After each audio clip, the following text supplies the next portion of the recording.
This is what happens when you let an AI plan your Oktoberfest party snacks. One dish absolutely nailed it. It's delicious, but The other dish, I may have gotten the math a little wrong. So Huang and his family got invited to an Oktoberfest party in Laguna Beach. 29 guests, beer, Weisswurst, Brezen, the whole deal. And everyone was asked to bring a snack. Now, Huang and his daughter Amelie moved from Germany to California. So when the German family gets asked to bring something to an Oktoberfest party, you don't show up with a bag of chips. And this is where I come in. Huang has zero professional cooking experience. But what he does have is MasterChef GPT, and together we turn dishes that look like they belong in a Michelin star restaurant into something anyone can pull off. So I gave Huang and Amelie 5 options, all party friendly, easy to grab with one hand, easy to make in bigger batches. And out of those 5, Huang picked 2, apple strudel egg rolls with cinnamon whipped cream and beer cheese pretzel pull-apart bread. So, let's get it started! We begin with the strudel dough because that needs time to rest. In the Thermomix bowl, we add flour, an egg, neutral oil, warm water, a splash of vinegar and a pinch of salt. The vinegar and oil help make the dough flexible so we can stretch it very thin later without tearing it. The machine does the first mix. But the important part happens on the counter. We take the dough out and now we knead by hand. Knead by hand for 2 minutes until silky. Silky dough feels smooth and soft, it does not crack, and when you press it with your finger, it gently springs back. It should not be dry, and it should not glue itself to your hand. Once we reach that point, we divide the dough into 2 pieces and shape smooth balls. And then also flat into discs. was ist das?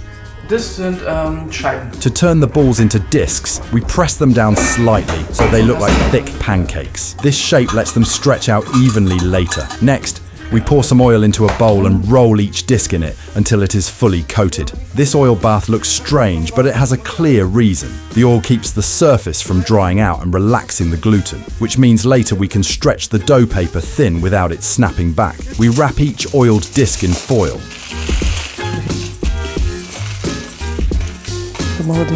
Then we put them into the warm oven where the light is on, but the heat is off. That is our cheap proofing box. While the dough rests, we prepare the filling. We start by peeling and coring the apples.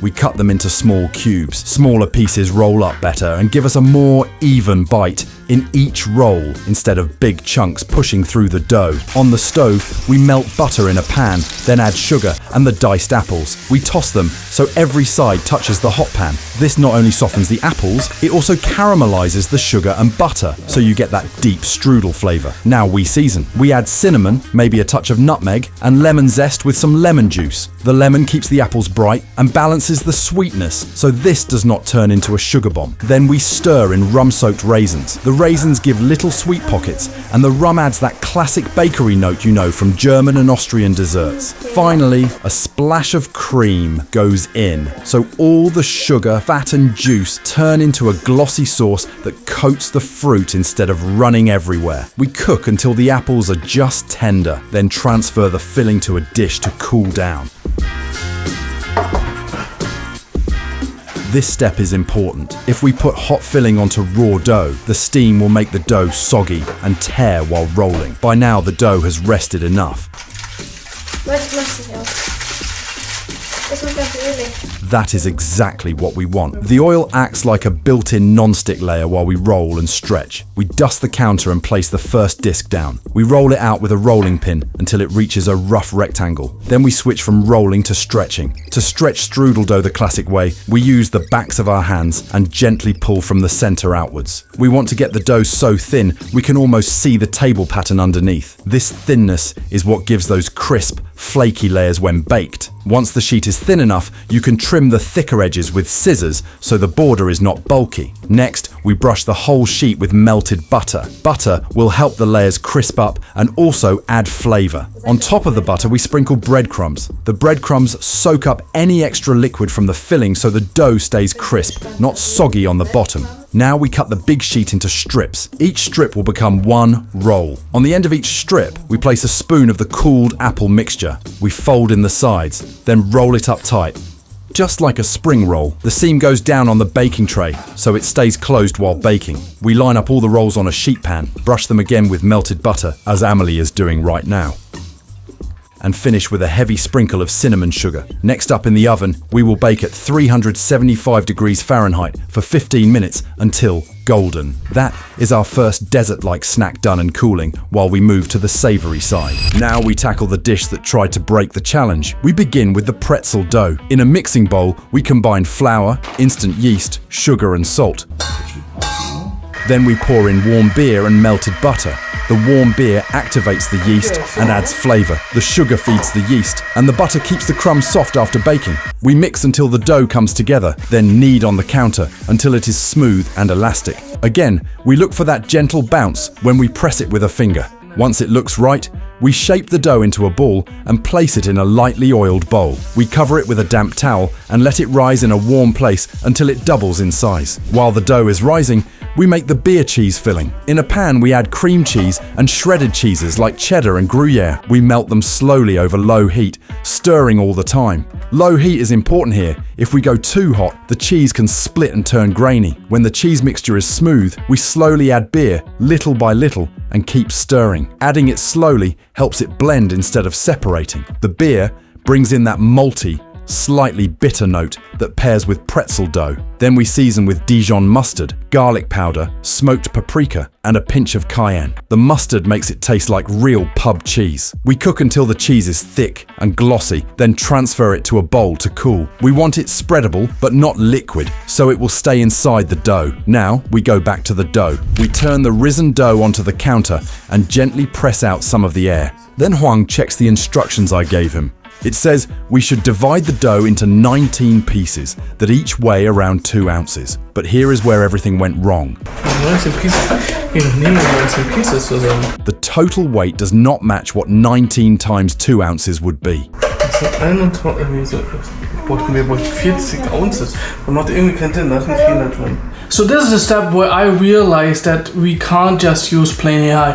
Because what happened is I had too few dough and way too much cheese. I had 1/3 of the amount of dough I needed, but I felt like I had double the cheese I really needed. So I had to pivot. I had to make smaller dough balls, which meant I couldn't create the full dish, but only 2/3 of the dish. From here, Huang and Amelie start shaping. Each dough piece gets flattened into a small circle. We scoop a spoon of the firm beer cheese into the center, then pull the edges of the dough up and pinch them together tightly. For stuffed bread like this, the seal is everything. If we see cracks or open seams, the cheese will leak out in the oven and we will lose that molten center. We place each sealed ball seam side down into a greased baking dish so they sit close together like a cluster of rolls. Next, we prepare the soda bath. On the stove, we bring a pot of water to a boil and stir in baking soda. This alkaline bath is what gives pretzels their classic flavor and color. It changes the surface of the dough, so it browns faster and deeper in the oven. We drop the balls into the simmering water a few at a time, let them sit for a short moment, then lift them out and back into the pan. You will see them puff slightly from the heat. Once all the balls are back in the baking dish, we brush the tops with melted butter or an egg wash and sprinkle coarse salt on top. The salt on the outside is key because the dough itself is not extremely salty. Then the whole tray goes into a hot oven for 22 to 25 minutes until deep golden brown and internal temperature reaches 200 degrees Fahrenheit. Because our dough balls are a bit smaller and the filling ratio is higher than planned, the bread ends up on the richer, denser side. Still, visually, this is exactly what we wanted, a pull-apart crown of pretzel balls filled with beer cheese. Nicht gestimmt, das sieht eigentlich geil aus. Now for the best part. Apple strudel rolls. Apple strudel rolls. Und? Wow. It's delicious, but hot right now. Hot. Yeah. Okay. Oh, das ist echt gut. You have to pull it apart. I think it's hot. Oh. Das Kruste ist sehr gut. Teig könnte ein bisschen fluffiger sein. Käse ein bisschen salziger, was meinst du? Delicious. Aber an sich schon sehr geil. in the end, the pull-apart pretzel bread was really, really good. Actually, I would say it was a success, although having to change and having to talk to the AI and having to pivot and only having 2/3 instead of the full dish. But the kids loved it. The guests loved it. So we did it! And it is really, really interesting because that was when I first pivoted and created a multi-agent system. Because if you just use plain AI, what will happen is that it gets a lot of things wrong. We call it hallucinating, meaning it gets things wrong like measurements, ingredients, calculations, and so on. But the interesting thing is that with that in mind, I then recreated the whole AI system and built a whole different AI prototype around it. And I'm looking forward to sharing the app with you guys so you can try it out yourself. Stay tuned for the next video.